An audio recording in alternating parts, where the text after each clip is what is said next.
What we need right now is a source for great leads, and I found it. It is called Pipeline Pro Tools. So, about 90 days ago, I booked a demo with them. And in that demo, we reverse engineered my business. We figured out how many leads we needed to get in order to get to the closings that we want. And they gave me a playbook to use in order to get that. So I've been using it for 90 days. We've gotten 12 qualified leads, and about half of them are already under contract or closed, which is great. And it is right now my number one source for my best leads that I'm getting. I love this thing. I'm about to ramp up the number of leads that I get with them as well. So, and you might think it's expensive, and it's not. So I was looking for something that's very inexpensive, like affordable to everyone, but also generated great leads. We don't want crap leads. So what you do in order to get this, because I called them and I wanted to partner with them because I was like, this is exactly what our audience has been looking for. So they set up something specific just for us, just for Fight Club listeners. So you would go to pipelineprotools.com/Fight Club. And then you go to the demo, and the demo will show you how many leads you need in order to get the number of closings that you want to get. And then they will give you the playbook that I'm using, my number one playbook for getting leads. And then you can use it too, and we can have happy closings. So go to pipelineprotools.com/Fight Club, book and go to the demo and get all the leads. All right, welcome to this special series called Better Call Saul, where we discuss what is currently possible, that if it were impossible, or what is currently impossible, that if it were possible, would fundamentally change the way we do business as real estate agents. On today's episode, we'll be talking about what if the MLS didn't exist.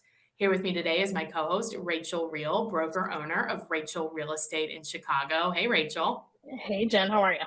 Great. So Rachel has been an agent for 18 years. She's been on the Pro Standards Committee for 8 of those years and currently serving as the chair. She is passionately nerdy about all things real estate, especially the rules. Right, Rachel? I like to be a buzzkill, Jen. I know, right? She's the police. Yes, We I have am.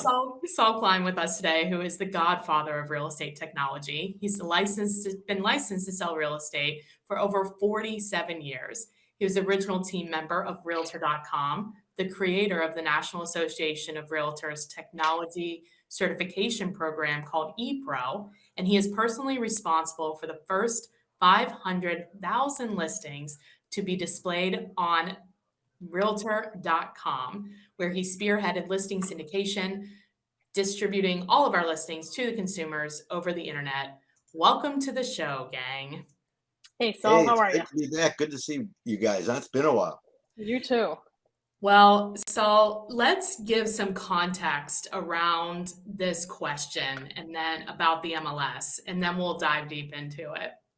Yeah, so we like to talk about change, and people like to talk about change, but you hear this term paradigm shift, and it's actually probably been overused over the years, but it's a real interesting term. And so when people talk about a paradigm shift, they're not talking about ordinary change. When people say paradigm shift, they're talking about fundamental change. Just a complete turnover, completely different, like you never did it before. Which happens a lot, and with technology, it's happening faster. Well, it's not just change. People got to get that this is much more than that. Now, another thing is, well, then what is a paradigm? So we really got to come to grips with what that is. And a paradigm is very common. Paradigm is a set of rules. It's just a set of rules. It's the way something's done. My mom had a paradigm of the way you cleaned house, and you moved the right furniture way and then the wrong way. and you dusted under the right. So people have a paradigm. There's a National Football League paradigm of football. The paradigm is 100 yards, so many yards wide, 3 points per field. What if you change the rule? Ball's a certain shape. What if in the NFL they said, let's take the football and let's replace it with a medicine ball? Or a soccer ball, or a croquet ball. Let's make would that fundamentally change everything about the game? Yes. Well, absolutely. So when we talk paradigm shift, it's not just change, right? It's this fundamental change, and really important that people kind of understand that fundamental change. And where did it come from? So in 1962, a guy by the name of Thomas Kuhn, Kuhn, who was like a philosopher of sorts, right? A scientific philosopher. And he wrote this book, 1962, called The Structure of Scientific Revolutions. Okay. And in this book, The Structure of Scientific Revolutions, you'll read about paradigms and about paradigm shifts and about how scientists so locked into their own belief about the way things were done, they couldn't see the revolutions coming down the pike. That Exactly. happens to me in my daily life. The structure of science. And then a guy by the name of Joel, that happens to all of us, right? By Joel Yeah. Barker, he kind of, for me, and I used his material in strategic planning sessions, leadership sessions for many, many years. And he makes some really great comments. And I think if people can take these comments to heart, I'm actually going to start doing little video clips of them because I've been using them for years and they're so valuable. And so here's one. Your past success guarantees nothing when a paradigm shifts. Boom. Absolutely. That's critical, right? Your past Right. success, It's like starting over entirely. it's like starting over, Right. right? Okay, so your past success might block you from seeing the future. Your past success might block you from seeing the paths to success under the new paradigm. Mhm. Absolutely. And so people say, hey, I don't need to pay any attention to this. I dominate my market. And so this is a key point. When a paradigm shifts, everyone goes back to zero. Yep. When a paradigm You shifts, go, yes, but you're not at zero because you have. Well, I guess you are at zero. You're just not everybody's at at your zero. beginning. It It's doesn't just it doesn't zero. doesn't mean that if I realize it at the same time you realize it, that you will still get ahead of me, Right. Right. right? So, but when everybody goes back to zero, the speed at which they get off of zero, that's another story. That's Right. And that may Right. be where the years in business up to that paradigm shift come into play. 18 Maybe. years in business, Or 47 years in exactly, business. or the other way, You got a little bit more of a leg up on somebody who's brand Maybe new. not. or just the Or opposite. not. Or not. Right, exactly. Could come back to bite us in the butt. Yep. But I think I was Yep. collapsing. Starting at zero was starting over at nothing. Like starting over from where you started But that's when not you it. And first started, but that's not the same. no, because you have to grasp the concept of paradigm Yeah. Okay. and paradigm shift. This is fundamental, dramatic, right? Yeah. Right. So that's an important piece for people. So this paradigm shift idea, the fact that it's a fundamental, it's a major, major change. And then from that, we derive the questions which are the foundation of what we talk about, Mm-hmm. right? Every show. And that is, well, how do you determine the future? Well, before I even say that, let me give you an example of a paradigm shift. It's a great story. And it's about, so in the 1960s, if somebody said quality wristwatches, what country would you think of? Swiss. Swiss. Right. Murtland. Right. Swiss. They had something like 65% of the market and 85% of the profits. Wow. Right. They dominated Right. watchmaking. And so, and they had the people who their watchmakers were skilled people because, watches, little bearings and gears. And these were skilled watchmakers. And they had 65,000 skilled Swiss watchmakers, and they dominated the marketplace.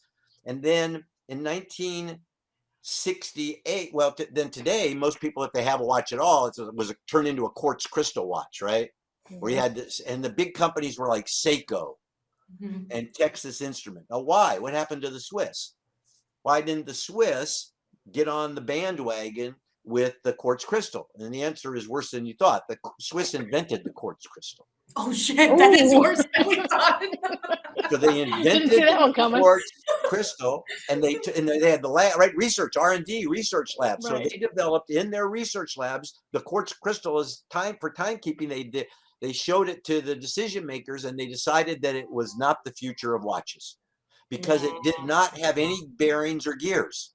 Wow. It wasn't like a watch at all. There was no way it would ever make it, and they didn't even patent it. And they put it on display at the World Watch Fair.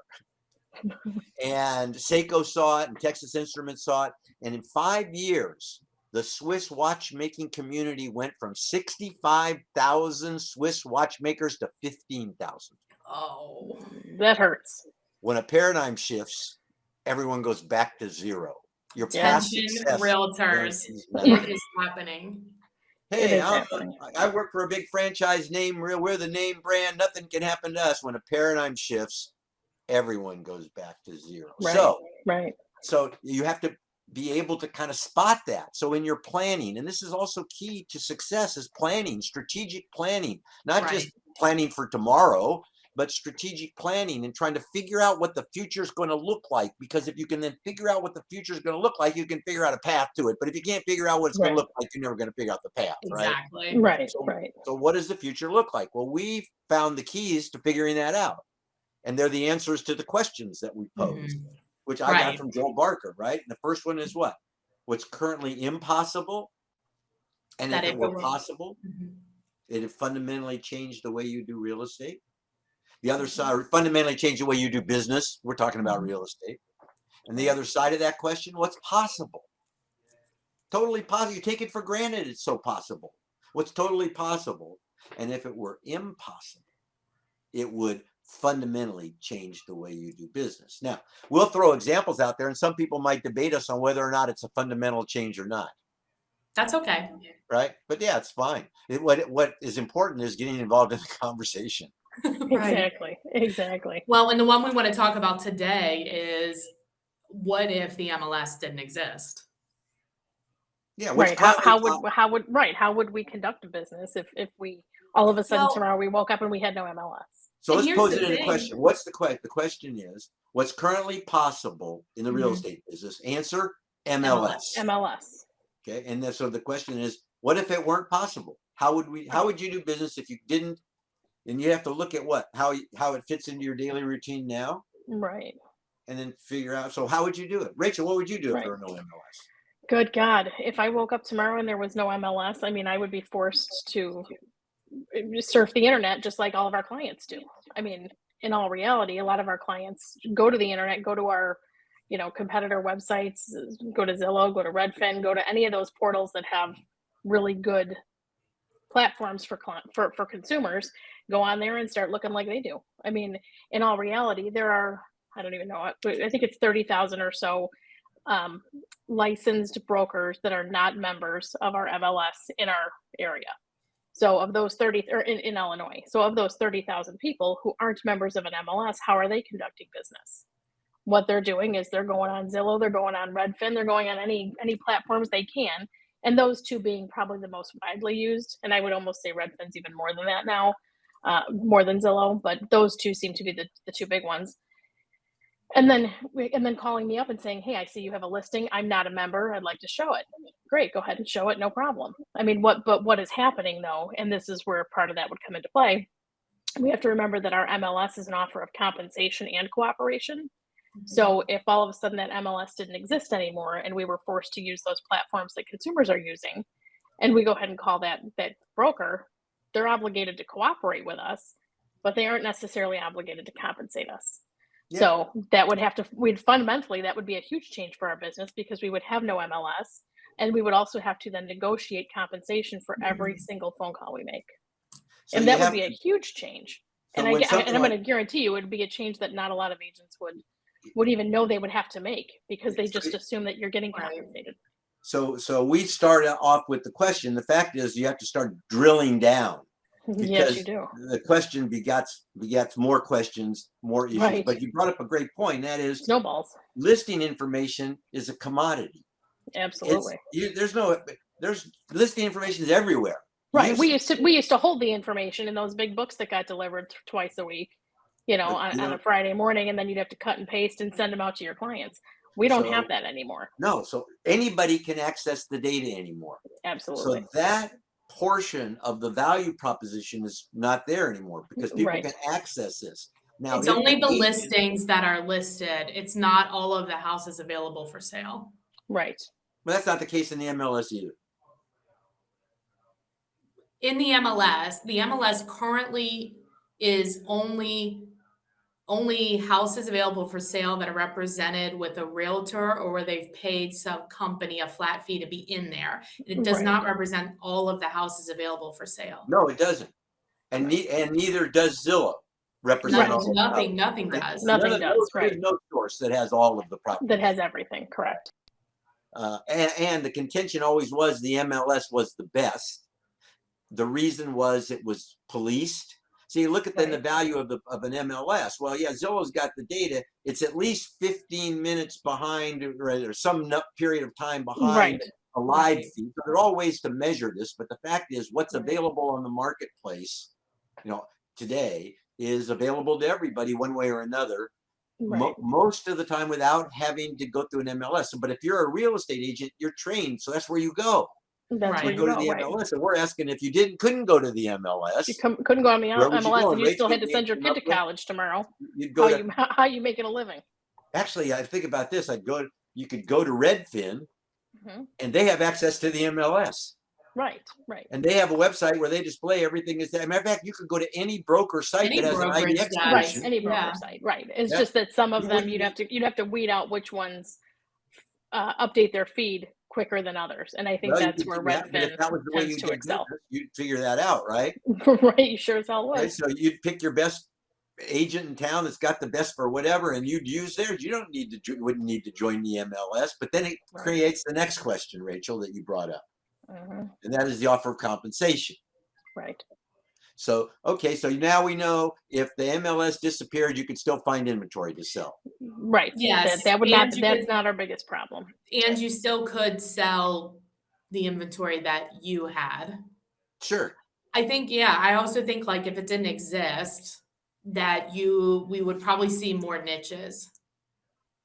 I wonder if it would be harder too to sell property, like right now, like you can easily have like a wide, Yeah. A I wide don't know, but geographical area in which I you don't know, work. but what would you do? How would you sell real estate if you didn't have an MLS? What would you do? well, what I did, because I was a wholesaler. So So, I wasn't a licensed okay, so then agent. we have to break this up into two categories: licensed and unlicensed, right? So unlicensed people didn't have access to it anyway, Right. right? So for But people I that have, found buyers so this through, question isn't even relevant to people that pretty much, right? Although still a fun drill for them, right? yeah. Right. I mean, I think like if it wasn't, so I'm looking at it from more of a listing agent standpoint rather than representing a buyer, right? But if I were going to represent a buyer, then I would do partially what I do now, which is like circle prospecting, drilling down where they really want to be and door knocking, call those people that may or may not be listed, right? Or may not Right. want to sell their house and see if we can find something. So you go hunting. If I have a listing that I'm trying to sell, I would start off doing the same thing. I would talk to the neighbors first and try to like get some ins because most people only move, at least in our town, they don't move that far from where they are. Right. Right. So you would create a way to have inventory and maintain inventory. This is if the MLS didn't exist, general rule, right? This is what you do. You would figure out a way to access inventory.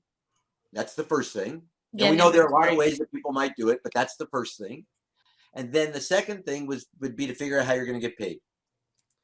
Yeah, I would get inventory under control and have an agreement of compensation for selling that inventory. And then I would go sell it. Well, and you think Yeah, but about what about other taking people? a You step don't have back. the control over other people's listings, and I might want to sell your listing, and I'm not going to get an agreement from your seller, but I might get an agreement from my buyer. I mean, so Right. that's the next question. The first thing you got to do is put an inventory. How you get paid is separate Right.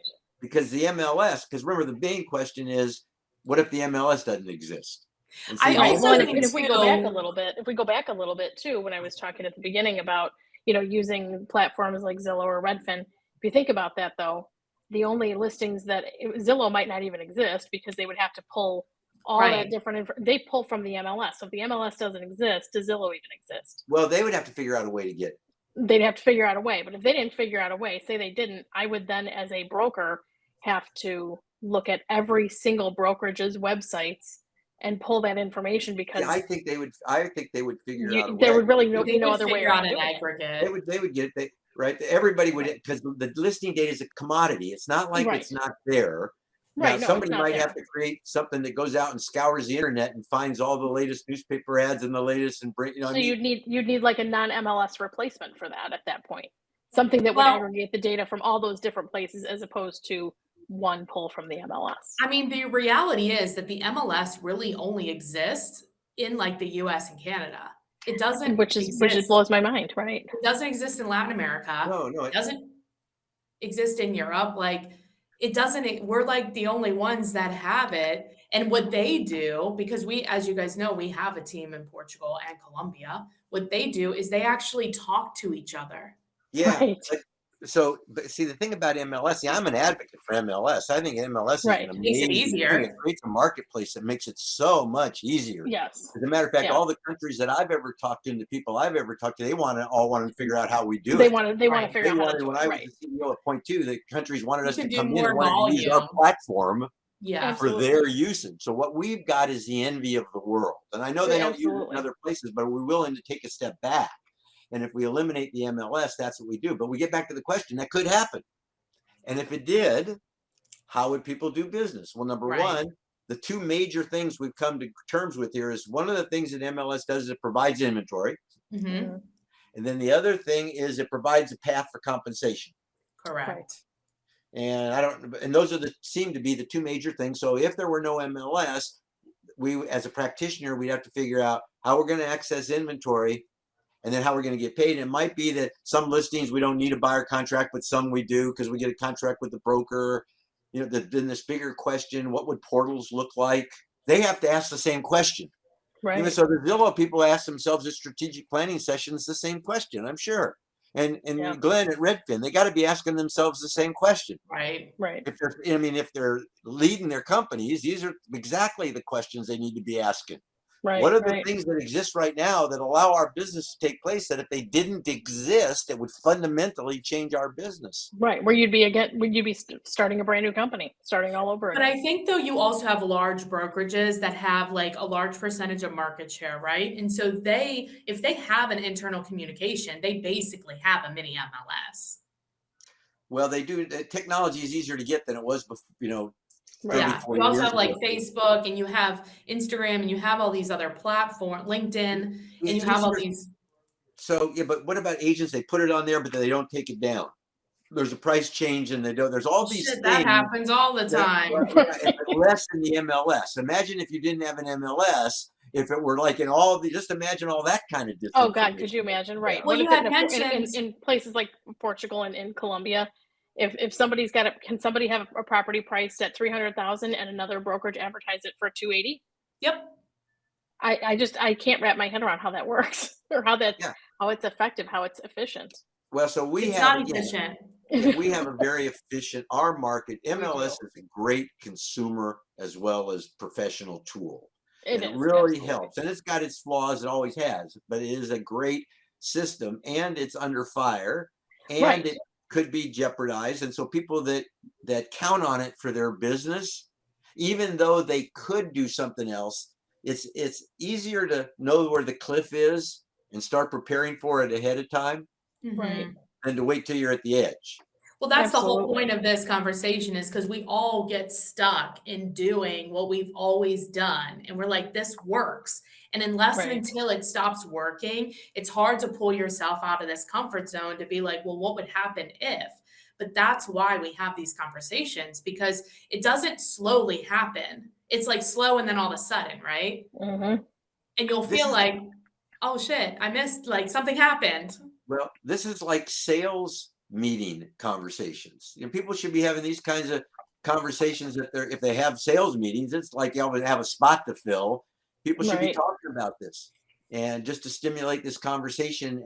And then too, when you read different pieces of press, you do it with a little bit more knowledge, and it'll mean a little bit more to you. Right. Mhm. So Well, we've and I would thought argue managing brokers should probably be taking this opportunity to talk to their agents, and if, for those that aren't necessarily tuned into all this stuff that's going on, and I've met a number of them that are just like, what are you, DOJ, what are you talking about? I don't know what you're talking about. the managing brokers need to step up too and start educating their agents as to what's coming, help them prepare for that. Just have the conversation. It's like, this Next, is what what's if going there on. were You no need to be aware. brokerages? I'm cool with that. Okay, currently impossible. What if you could buy properties in fractional pieces for $25 minimums? Right. What if people could buy investment property $25 at a time? It's currently impossible. Right. Right. But what if you could start in real estate? If you're a real estate licensee and people can start buying real estate, then it seems to me that's something you ought to know about if you're a real estate. Oh, absolutely. Right. Right? Absolutely. So what's Well, I currently also think too, when you think about this stuff, it gets creative, right? So if you really think about, okay, Absolutely. what if we didn't have the MLS? How would I sell this property? How would I help this buyer find something? And then you actually then become better for your client as an Yes, agent, I would because agree. you're really getting to their goals, not only in the traditional normal sense of how we do it, but you're also taking it one step further that normally maybe you wouldn't have done. Yeah. Well, so there are all kinds of repercussions that could occur once you get on a path somewhere, right? Many things can happen along the way. Yeah. Right. So yeah, you're right. You know, an opportunist would say, what a great time to improve my business. Yeah. Right. Absolutely. Right. Absolutely. Yeah, it would be, because you would be going above and beyond what you and probably everybody else does, because Well, you are thinking this way. So you make another point is when you go in and you start to do an exercise like this, don't prejudge whether what you're going to be discussing is good or bad. Right. No, you got to look at Right. it from a completely open mind, completely open perspective, because there's nothing that says whatever you're doing now is right or wrong, and whatever you would be discussing doing is right or wrong. It's a completely 100% blank slate. So Yeah. give us the questions again. What's currently impossible in your business, and if it were possible, it would fundamentally change the way you do business, and then reverse it. What's currently possible, and if it were impossible, it would fundamentally change the way you do business. And again, we can make it up all day long. What if there was no housing finance system? Right. I mean, that happens in countries. Oh, Yeah, sure. what if all of a sudden there was no way to fund loans and people had to come up with other ways to buy real estate? They'd have to get creative real damn fast is what would happen. We would create an under And like there a would be a new. system that would be created, and it would be fabulous. It would just take a whole lot of work getting there. It would be But when unregulated. people need to do something, they're going to find a way to do it. Yeah. Well, so it gets back to this idea of planning. And then so Yeah. every year people plan, and part of people's planning should be what I always refer to as strategic planning as opposed to tactical Right. planning. Mhm. And strategic planning, like with a 5-year horizon or a Right. 10-year horizon or a 15-year horizon. And you create a vision and you create a mission, and then you create strategic objectives, Right. and then all the tasks and steps to get there. Now, to be able to do that, you got to kind of figure out, well, what's the future look like? And that's Right. my Right. vision. That's your vision, right? And to kind of figure that out, then, well, which way is the industry going to go? You ask these questions to yourself or to your Yes. group, Yeah. Right. right? And you come up with all the answers, and then you figure out solutions to them. Yeah. Right. Exactly. Rachel, do you have any final thoughts? I think these conversations would be a great thing to take place, whether it's in your own brokerage or amongst just a group of agents at a board meeting or whatever it is, just to be Mhm. able to sit there and talk about things and just get the wheels spinning a little bit more. And I think this is the opportunity for a lot of brokers, agents, managing brokers, however you refer to it in your state, to take the time to start getting educated. Yeah. Tap into the education, because they're all talking about these things in a way that's going to affect you moving forward. Exactly. And if people have a referral for you in Chicago, or if they have questions for you, what's the best way to get a hold of you? Best way to reach me is by cell phone at 630-542-8688 or rreal@dealwithreal.com. Awesome.